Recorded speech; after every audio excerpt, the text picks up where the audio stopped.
ہمیں غلط سمجھتے، بولتے آپ تو بڑے لوگ ہیں، آپ کی تو ایسی بات ہے، دوسروں کے سامنے بہت جھوٹ بولتے، تو ہمیں اچھا نہیں لگتا۔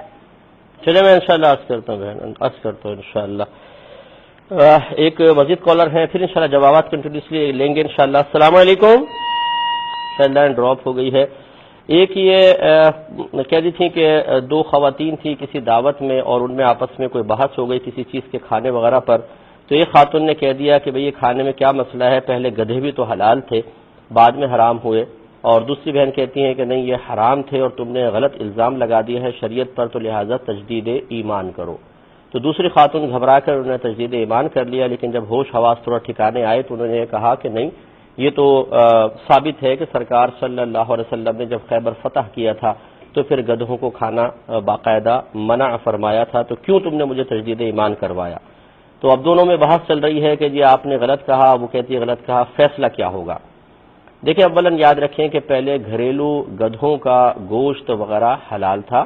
بعد میں نبی کریم صلی اللہ علیہ وسلم نے اسے منع فرمایا۔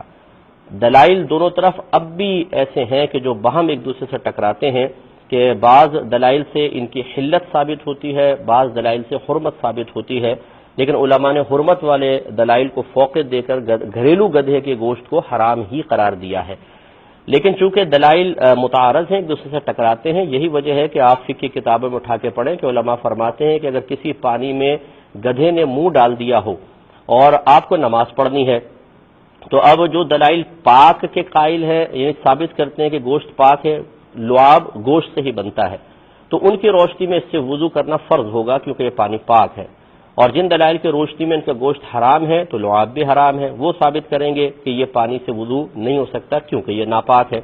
تو چونکہ دلائل متعارض ہیں، اسی لیے مفتیان کرام یا فقہا فرماتے ہیں کہ اس سے وضو بھی کریں اور احتیاطاً تیمم کر کے نماز پڑھیں، چاہے پہلے تیمم کر لیں بعد میں وضو، یا وضو کر لیں بعد میں تیمم۔ تو کہنے کا مطلب یہ ہے، خلاصہ کرام یہ ہے کہ یقیناً گھریلو گدھوں کے گوشت کو حرام ہی قرار دیا گیا ہے، انہی دلائل کو فوقیت دی گئی ہے، لیکن دلائل باہم متعارض ہیں۔ جن بہن نے کہا تھا کہ پہلے گدھے حلال تھے، انہوں نے کچھ غلط نہیں کہا تھا، بالکل صحیح تھا۔ جو دوسری بہن بہت ہی زیادہ محتاط بنی اور انہوں نے ایک جائز بات پر، صحیح بات پر انہیں تجدید ایمان کروانے کی کوشش کی، تو گویا کہ پہلے یہ ثابت کرنے کی کوشش کی کہ آپ دائرہ اسلام سے باہر نکل گئی ہیں، اس لیے آپ فوراً سے پیشتر تجدید ایمان کریں۔ تو زیادتی ان کی طرف سے متحقق ہے۔ بعض صورتوں میں انسان ایک اچھے کام کا مشورہ دے رہا ہوتا ہے، لیکن اس کے پیچھے سوچ ایک ایسی ہوتی ہے کہ وہ اچھا کام بھی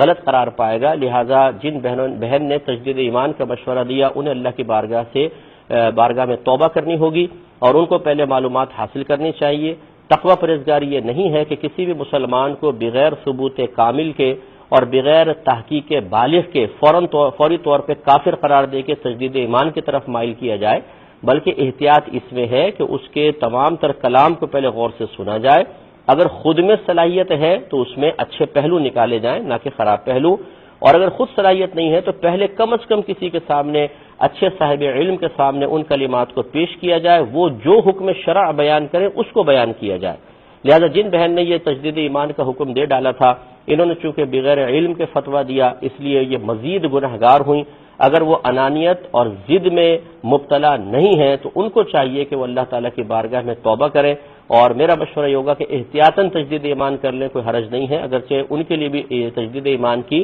یہاں ضرورت نہیں ہے، لیکن چونکہ وہ ماشاءاللہ زیادہ تقوی والی ہیں تو ان کو چاہیے کہ تجدید ایمان کر لیں۔ اور جتنے میرے بھائی بہن مجھے سن رہے ہیں، خدارا یہ مت سوچئے کہ پہلے ہر چیز کو حرام کی نگاہ سے دیکھو کہ یہ حرام ہے، ہر چیز کو ناپاک سمجھو، ہر چیز کو کفر میں مبتلا دیکھو اور پھر فیصلے کرو، غلط۔ بلکہ جب تک آپ کے پاس ثبوت کامل نہ ہو، مسلمان کو مسلمان ماننا ہوگا، ہر شے کے اندر اصل اس کا پاک ہونا ہے، پاک ماننا ہوگا،